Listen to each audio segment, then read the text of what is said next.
সিএসির বক্তব্যে জামায়াত ক্ষুব্ধ বলে জানিয়েছেন জামায়াতের আমির ডাক্তার শফিকুর রহমান। সন্ধ্যায় জাতীয় প্রেস ক্লাবে দলটির বিজয় দিবসের আলোচনায় তিনি বলেন, সিএসির বক্তব্যের ব্যাখ্যা দিতে হবে। তিনি আরো বলেন, ৭১কে সম্মান করার পাশাপাশি ২৪কেও বুকে ধারণ করবে জামায়াত। আরো জানাচ্ছেন ওবায়দুল হক মারুফ। মহান বিজয় দিবস উপলক্ষে জাতীয় প্রেস ক্লাব মিলনায়তনে আলোচনা সভার আয়োজন করে জামায়াত ইসলামী ঢাকা মহানগর দক্ষিণ। ওসমান হাদির ঘটনায় ব্যর্থতার দায় নিয়ে স্বরাষ্ট্র উপদেষ্টার পদত্যাগ করা উচিত বলে জানান দলটির সহকারী secretary general Rafiqul Islam Khan.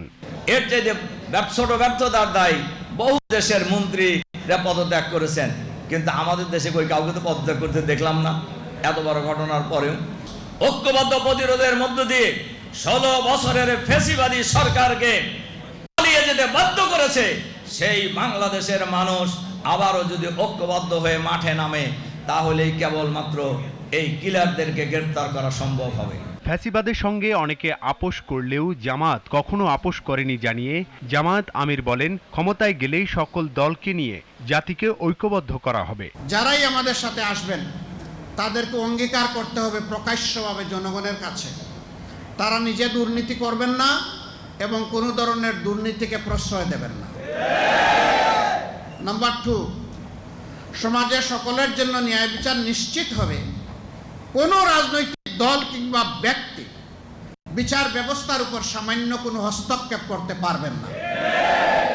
Number 3, জাতির প্রত্যাশা পূরণে এ পর্যন্ত সংস্কারের জন্য যে সমস্ত প্রস্তাব পেশ করা হয়েছে তারা এই সংস্কার আন্তরিকতার সাথে বাস্তবায়নের সহযোগী হবেন, অংশগ্রহণকারী হবেন। একই দিনে গণভোট আয়োজন ষড়যন্ত্র উল্লেখ করে হ্যাঁ ভোটের পক্ষে রায় চান মহানগর দক্ষিণের আমির ও আয়োজনের সভাপতি নুরুল ইসলাম বুলবুল। জুলাই সনদকে মূল্যহীন করার একটি চক্রান্ত ছাড়া এটি আর কিছুই নয়।